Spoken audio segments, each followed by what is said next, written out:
Assalamualaikum warahmatullahi wabarakatuh. Welcome to my video. Kembali lagi bersama saya Nur Anissa. Oke, sebelumnya saya mengucapkan terima kasih untuk teman-teman semua yang sudah mengklik untuk menonton video ini. Eits, tapi jangan langsung di skip ya teman-teman. Harus ditonton sampai akhir. Karena di video kali ini saya akan sharing materi mengenai pasar persaingan tidak sempurna yang insya Allah akan bermanfaat untuk teman-teman semuanya, khususnya nih untuk teman-teman SMA jurusan IPS. Oleh karena itu, tonton video ini sampai akhir. Langsung saja kita mulai pembahasan kali ini dengan mengenal terlebih dahulu apa itu pasar. Nah, untuk teman-teman semuanya, jangan sampai berpikir kalau pasar itu identik sama yang namanya becek-becekan aja. Karena tidak semua pasar seperti itu ya teman-teman. Ketika teman-teman belanja online pun, itu juga termasuk pasar loh.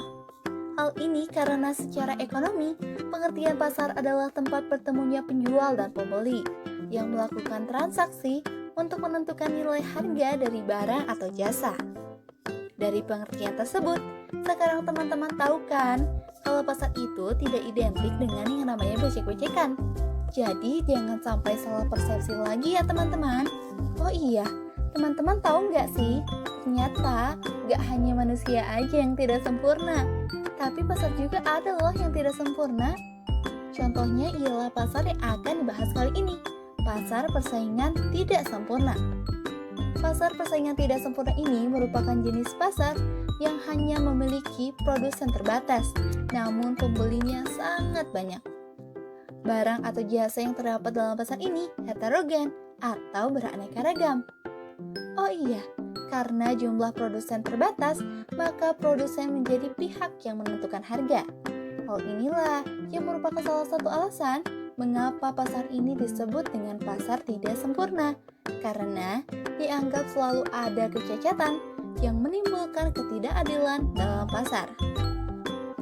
Nah, dalam pasar persaingan tidak sempurna ini terbagi menjadi beberapa jenis.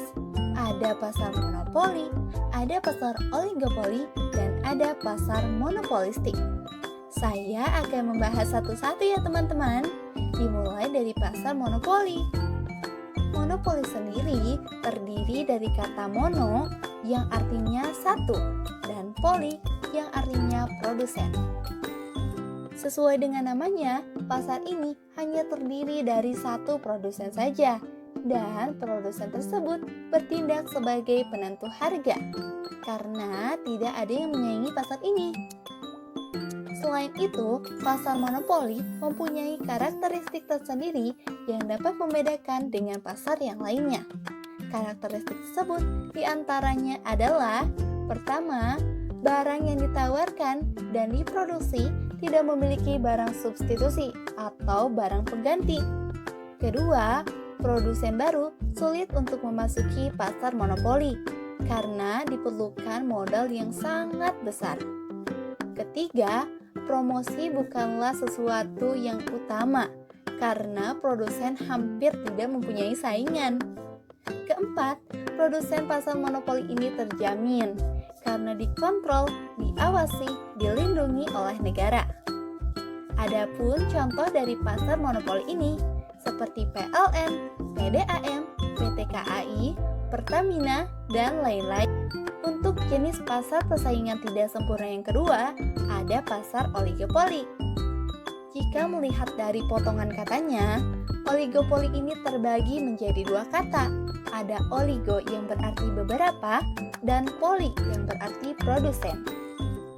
Dari pengertian tersebut, terlihat jelas adanya perbedaan dengan pasar monopoli.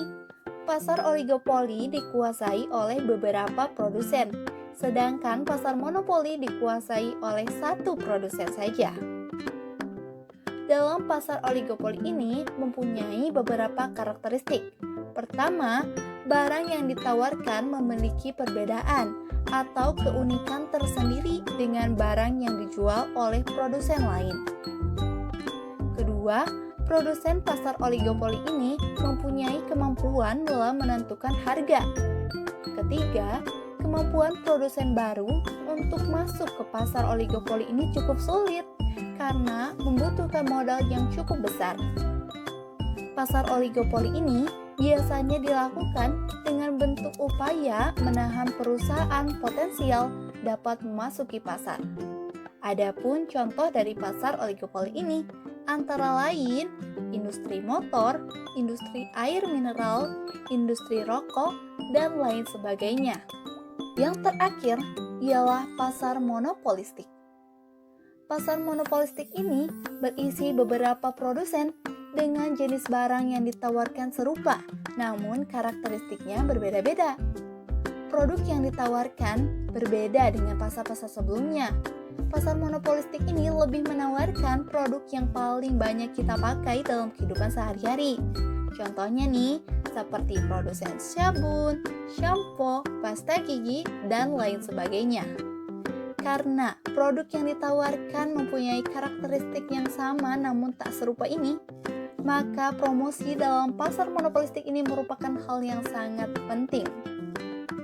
Nah, produsen pasar monopolistik ini juga mempunyai kemampuan untuk mempengaruhi harga pasar, namun tidak terlalu besar dibandingkan dengan pasar monopoli dan pasar oligopoli. Nah, itu dia ketiga jenis pasar persaingan tidak sempurna. Gimana nih? Apakah teman-teman udah paham dan mampu membedakan ketiga jenis pasar persaingan tidak sempurna ini? Kalau sudah, selamat ya. Dan bagi teman-teman yang belum paham, tenang aja. Video ini bisa ditonton berulang kali sampai teman-teman bisa paham. Oke, sekian video untuk kali ini. Terima kasih untuk teman-teman semua dimanapun berada yang sudah menonton video ini sampai akhir. Semoga video ini dapat dipahami dan bermanfaat bagi teman-teman semua. Sampai jumpa di video selanjutnya. Wassalamualaikum warahmatullahi wabarakatuh.